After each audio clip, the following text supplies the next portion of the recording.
ஓம் சக்தி. எங்கள் ஈரோடு மாவட்டத்தில் இங்கே கோபிக்கு பக்கத்தால் கோபிச்செட்டிபாளையம் அத்தானி அப்படின்னு ஒரு ஊர் இருக்குதுங்க. அங்கே ஒரு காலனி. அந்த தம்பதிகளுக்கு குழந்தை இல்லைங்க. உடனே நம்ம சக்தி எல்லாம் போய் அம்மாவை பற்றி எடுத்து சொல்லி, நீ மாலை போட்டுக்கிட்டு வா, சக்தி மாலை ஓட்டு வந்தேன்னா அம்மா குழந்தை கொடுக்குன்னு சொன்னாங்க. அதே மாதிரி புருஷனோட 2 பேரும் விரும்பி ஓட்டு வந்தாங்க. அதே மாதிரி வயிற்றில் குழந்தை உண்டாச்சு. 2வது இருமுடி வந்துருச்சு.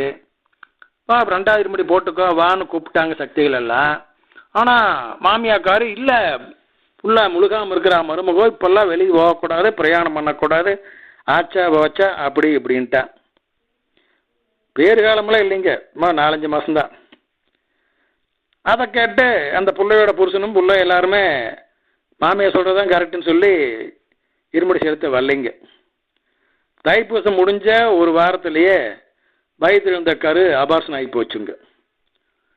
அப்புறம் வேறு வழி இல்லாமல் 3வது வருஷம் இருமுடி கொண்டு வந்து செலுத்தினாங்க. இப்போ மறுபடியும் கருவுற்றால் அந்த பெண். குழந்தை நல்லா ஆரோக்கியம் வளர்ந்துட்டு இருக்குது. இப்போ என்ன தப்பு செஞ்சாங்க அப்படின்னா, அந்த பிள்ளையோட புருஷன் நல்லா ஆர்வமாகி போய் ஒரு பஸ் ஏற்பாடு பண்ணி, எங்கூட எல்லாரும் இருமுடி போட்டுட்டு வாங்க, நான் 10 கோயில் சுற்றி காமிக்கிறேன் அப்படின்னு சொல்லி டிக்கெட் சேர்த்திங்க. அதே மாதிரி எல்லா கோயிலுக்கும் போயிட்டு வந்தாங்க.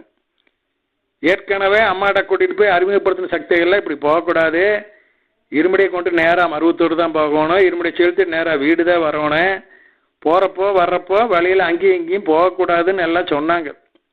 இவங்க கேட்க மாட்டேன்னு எல்லா கோயிலும் சுற்றிட்டு இருமுடியும் செலுத்திட்டு வந்தாங்க.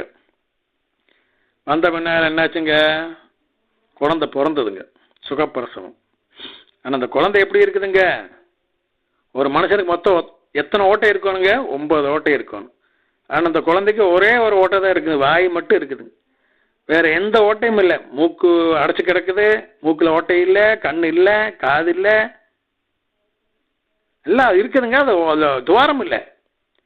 அதே மாதிரி வெளிக்கு போகிறது துவாரம் இல்லை, ஒன்றுக்கு போகிறது துவாரம் இல்லை, உறுப்புகள்லாம் இருக்கிறது, ஆனால் துவாரம் கிடையாது. எப்படி இருக்குன்னு பாருங்க. ஆனால் குழந்தை மட்டும் பால் குடிக்குது, வாய் மட்டும் இருக்குது. 3வது நாளே குழந்தை செத்து போச்சுங்க. இப்போ எப்படி இருக்குது? அப்புறம் தான் அந்த தம்பதிகளுக்கு புத்தி வந்தது. ஐயோ எல்லாம் சொன்னாங்களே முதல்லையே, கண்ட பக்கமெல்லாம் போகக்கூடாது, நேராக மருவத்தூர் போயிட்டு தான் வரோன்னு, நம்ம கேட்கலையே அப்படின்னு அம்மாட்ட மன்னிப்பு கேட்டுங்க.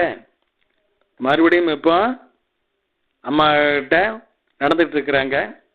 அம்மா கொடுப்பாங்க. அம்மா வந்துங்க தண்டிக்கிற தெய்வம் அல்லங்க, யாருக்கும் தண்டனை கொடுக்காதுங்க, திருத்தத்தான் முயற்சி பண்ணும். நம்ம தான் சொன்னபடி கேட்கறது இல்லைங்களே. இந்த மாதிரி இருமுடி எடுத்துட்டு பல கோயிலுக்கு போயிட்டு வர்ற சக்திகளுக்கெல்லாம் இது ஒரு பாடமாக அமையும். அதுக்காகத்தான் இந்த நிகழ்ச்சி நான் சொன்ன சக்திகளே. ஓம் சக்தி.